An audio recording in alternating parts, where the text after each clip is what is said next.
This installation is the same for ensemble and forum baths with metally curve and Store Plus walls and the Performa 2 bath with Performa 2 walls.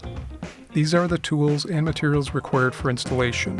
Follow all local plumbing and building codes. Install on an adequately supported subfloor. If the subfloor is not level or access to shim is difficult, install with approximately 1 inch of Type N or Type S mortar to cover the base and contact area. Construct a plumb stud pocket 1/8 inch to 1/4 inch wider than the nominal product size. Refer to the rough-in information in the installation guide for additional guidance. Install the rough plumbing in the stud pocket and the drain to the bath. If provided, place the felt pad on the subfloor, ensuring it will contact all the support feet. It is recommended to staple or tape the felt pad to the subfloor to prevent it from moving.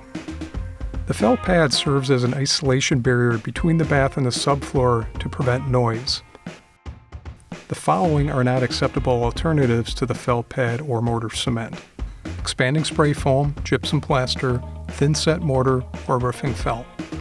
Verify the apron supports are securely attached to both the apron and the basin of the bath.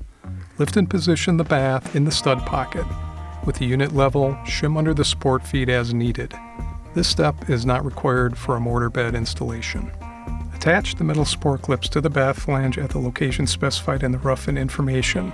Confirm tub is level, front to back and side to side. Once level, use truss head screws to secure the metal support clips to the studs and bend the metal tab over the bath flange. Install plastic attachment clips at all remaining stud locations using truss head screws. The plastic clips serve as an isolation barrier between the bath and the stud pocket to prevent noise. Ensure the bath rim and slots are free of debris. Insert the tabs from the back wall into the slots of the bath. Do not secure the back wall at this time. Measure the placement for the valve cutout. The end walls have a valve center line molded into the backside indicating the front to back location of the drain. Match the series number around the bath drain to the corresponding valve center line number on the back of the end wall.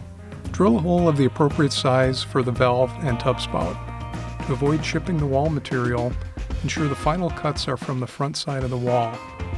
Verify the dry block seal is installed, undamaged, and fully seated. To make installing the walls easier, temporarily remove the valve cartridge from the valve body and metal nipples from the tub spout. Ensure the water to the valve is turned off prior to removing the valve cartridge. Ensure the bath rim and slots are free of debris. With the top of the end wall 2 inches above the top of the back wall, engage the interlock flange and gently slide the end wall down, inserting the tabs of the end wall into the slots of the bath. Confirm end walls are seated properly. The front edge of the end wall should be flush and plumb with no more than 1/32 of an inch, the approximate thickness of a credit card, between the end wall and the bath, avoiding the dry block seal. Fasten the end walls starting at the bottom using truss head screws. Dimples are located on the wall flanges to prevent the need to pre-drill the screw holes. If the valve cartridge and tub spout were removed, reinstall them now. Shim the back wall to close the seam between it and the end wall. Then fasten the back wall securely using truss head screws. Once the finished wallboard is installed, complete the installation by sealing the gap between the wallboard and the unit with 100% silicone sealant.